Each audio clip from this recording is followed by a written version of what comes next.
Hello, welcome to my YouTube channel Informative Spot. In this session, we will discuss the definition of principal form and also see the practical example based on principal form. आइए principal form की definition देखते हैं।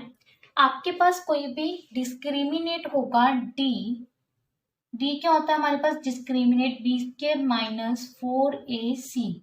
आपके पास कोई भी discriminate होगा D B square minus 4ac किसका binary quadratic form का, that means A X square plus B X Y plus C Y square. इसका डिस्क्रिमिनेट क्या होता है बी स्क्वायर माइनस 4ac।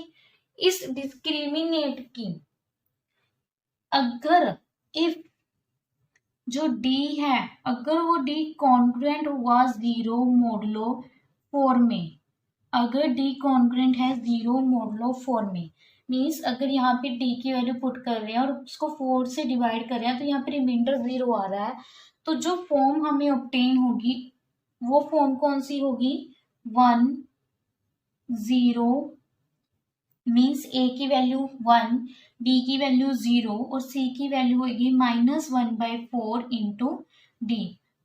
ये हमारे पास क्या आ गई एक फॉर्म आ गई।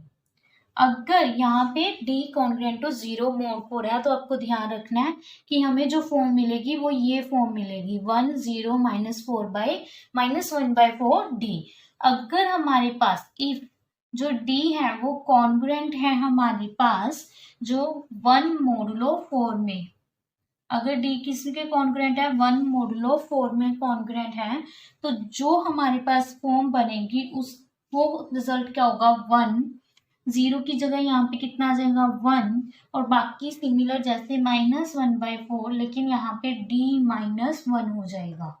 तो ये भी हमें क्या मिल गई फॉर्म मिल गई एक। इन दोनों फॉर्म को हम कहते हैं प्रिंसिपल फॉर्म। इन दोनों फॉर्म को कौन सी फॉर्म कहते हैं प्रिंसिपल फॉर्म।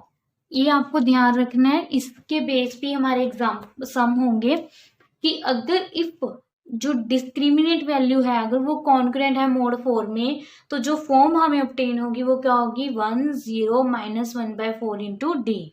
और अगर डी कॉन्ग्रुएंट 1 मोडुलो 4 है तो जो फॉर्म ऑब्टेन होगी वो क्या होगी 1 1 -1/4 डी -1। आइए इसका एक एग्जांपल देखते हैं जिससे आपको अच्छे से क्लियर हो जाएगा। हमारे पास एक डिस्क्रिमिनेंट की वैल्यू गिवन होगी और हमें कहा होगा कि प्रिंसिपल फॉर्म जो है वो फाइंड करें।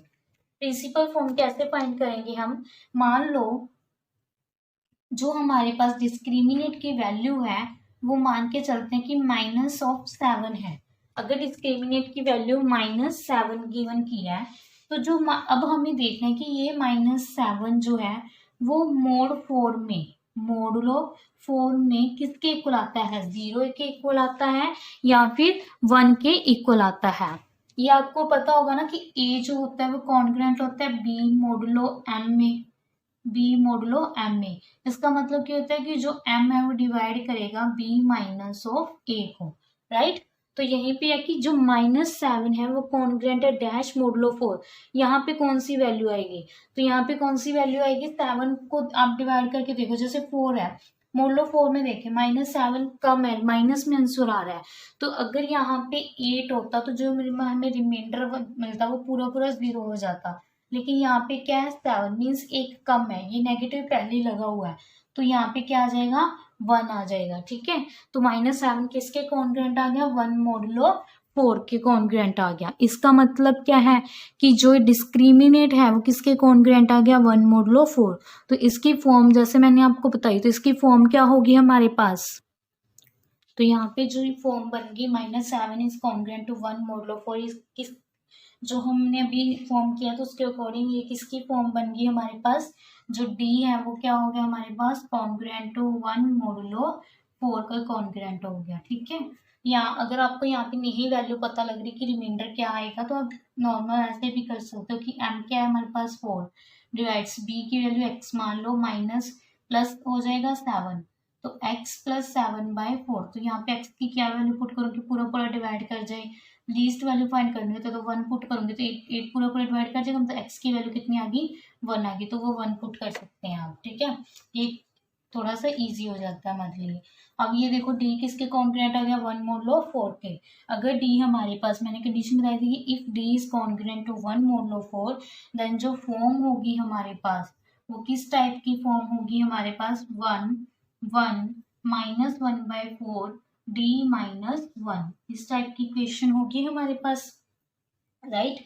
अब डी की वैल्यू क्या है हमारे पास, -7, वो वैल्यू बस पुट करनी है हमें, तो हमें फॉर्म मिल जाएगी। फॉर्म क्या मिल जाएगी, 1 1 -1/4 -1/4 -7 -1, ये फॉर्म मिल गई हमें। तो इसका मतलब क्या है कि जो डी ये वैल्यू फॉर्म आ गई 1 1, ए 4 2 8 हो जाएगा, तो 2 आ जाएगी वैल्यू, राइट। तो ये इस फॉर्म को, मतलब ये फॉर्म कौन किससे इक्विवेलेंट होगी, ए बी सी से। इसका मतलब ए की वैल्यू क्या आ गई 1, बी की वैल्यू कितनी आ गई 1, और सी की वैल्यू निकाल ली हमने, वो क्या आ गई 2 आ गई। तो वो जो हमारे पास बाइनरी क्वाड्रेटिक फॉर्म है उसमें वैल्यूज पुट कर देंगे, तो जो इक्वेशन बन जाएगी हमारे पास वो क्या बन जाएगी, एक्स स्क्वायर मीन्स ए इंटू एक्स स्क्वायर। ए की वैल्यू कितनी है 1, प्लस क्या होता है बी एक्स वाई, बी की वैल्यू 1 है तो एक्स इंटू वाई, प्लस में क्या होता है C into Y square, that is 2y square. ये हमारे पास रिक्वायर्ड इक्वेशन आ गई। इस इक्वेशन को हम क्या कहेंगे कि ये क्या है हमारे पास एक प्रिंसिपल फॉर्म है। वैसे तो ये भी प्रिंसिपल फॉर्म है, लेकिन इसको हमने क्या कह दिया, एक्सपेंड कर दिया, एक्सपेंड करके ये फॉर्म बना दी। इस फॉर्म को क्या कहेंगे हम, प्रिंसिपल फॉर्म। कोई भी डाउट हो तो प्लीज गाइस पूछ लेना। Thank you guys. अगर आपको मेरी वीडियो अच्छी लगी हो तो प्लीज प्लीज उसे लाइक शेयर एंड कमेंट करना ना भूलें। Thank you. Informative spot.